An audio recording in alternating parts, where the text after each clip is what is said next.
Ви благодарам, председателе, почитувани родители од Сдруженијето 16 март во Кочани, почитувани пратеници, заради сензитивноста на темата, јас ќе бидам краток, сакам да посочам само на нешто во однос на оваа дискусија која имавме.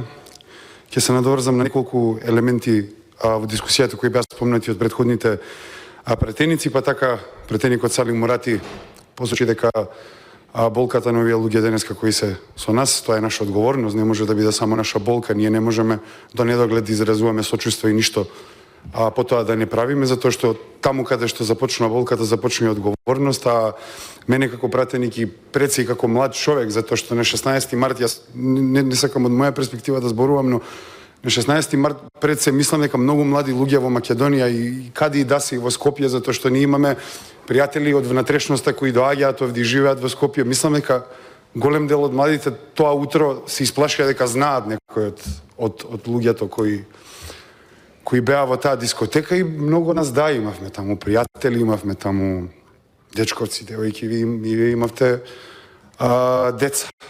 И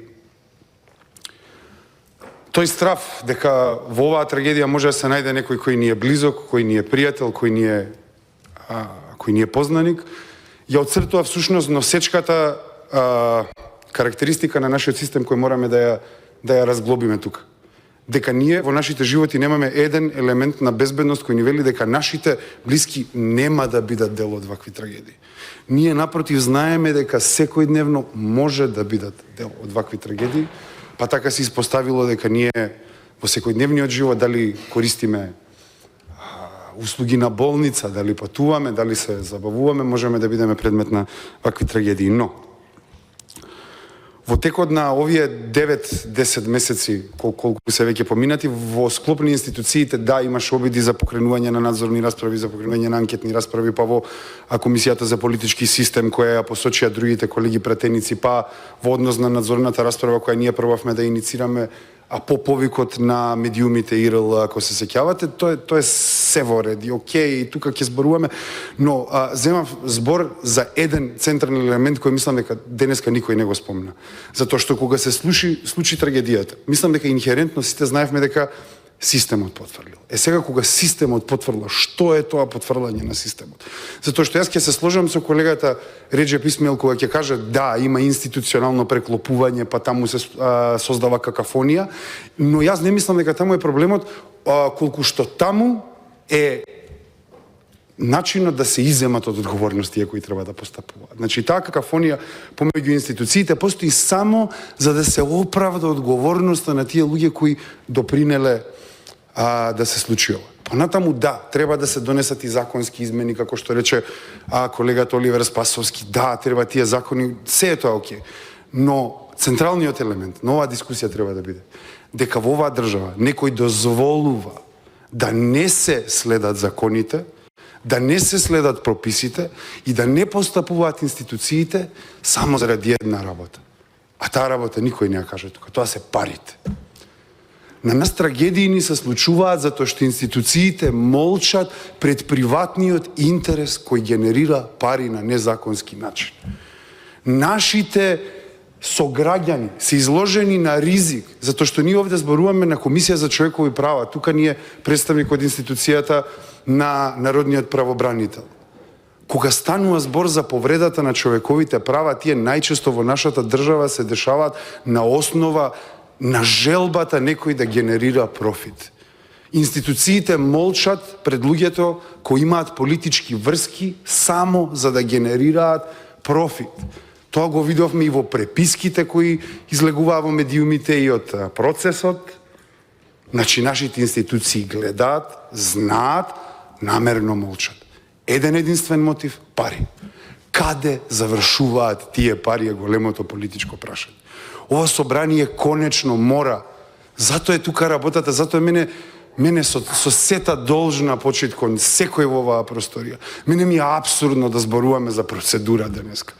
Апсурдно ми е да зборуваме за процедура, ние конечно треба да се одважиме пред задачата да го одговориме најголемото прашање. Каде завршуваат парите, крвавите пари заради кои се случуваат овие трагедии и несреќи?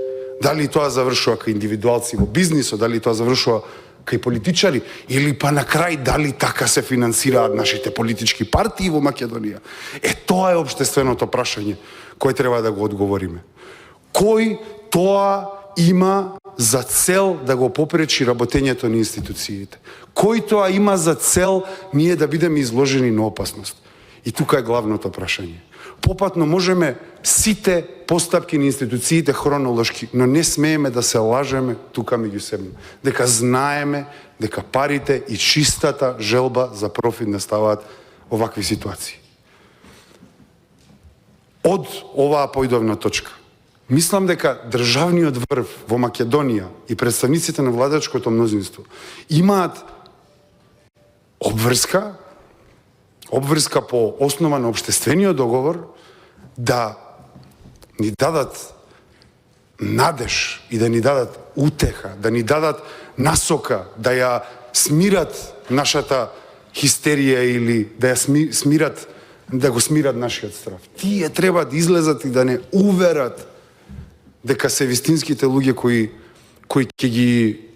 кои ќе намалат болката, кои ќе придонесат тоа веќе да не се случува. Јас тоа во овој момент не го видов, но не е мој сега да дискутирам за вакво. Но ги повикувам тие кои треба да ни ја дадат сигурноста да излезат и да се обидат тоа да го направат. Затоа што нивното постапување или непостапување нас, кога ќе излеземе од оваа просторија, ќе ни го даде одговорот дали било кој од нас ќе се чувствува побезбедно или ќе се чувствува побезбедно за нашите најблиски. Во резиме, на ова што сакам да го кажам, ве молам да зборуваме за парите, за крвавиот траг на парите кои нас ни ги одзима можностите со граѓаните најблиските. Да не дозволуваме во процедури и во сме требале вака, ајде сега да се здружиме, ајде, значи дајте да разговараме за круцијалниот момент, а тоа е дека институциите наши не постапуваат според законите заради волја на некого.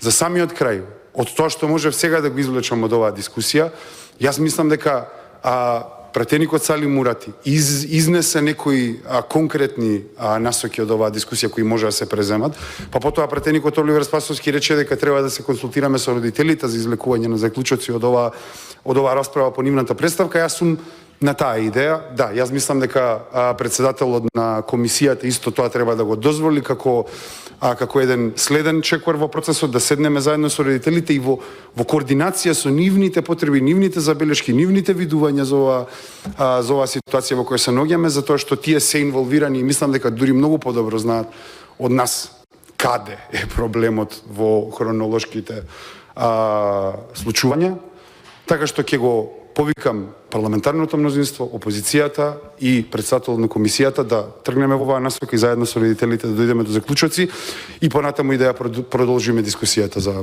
оваа трагедија. Ви благодарам.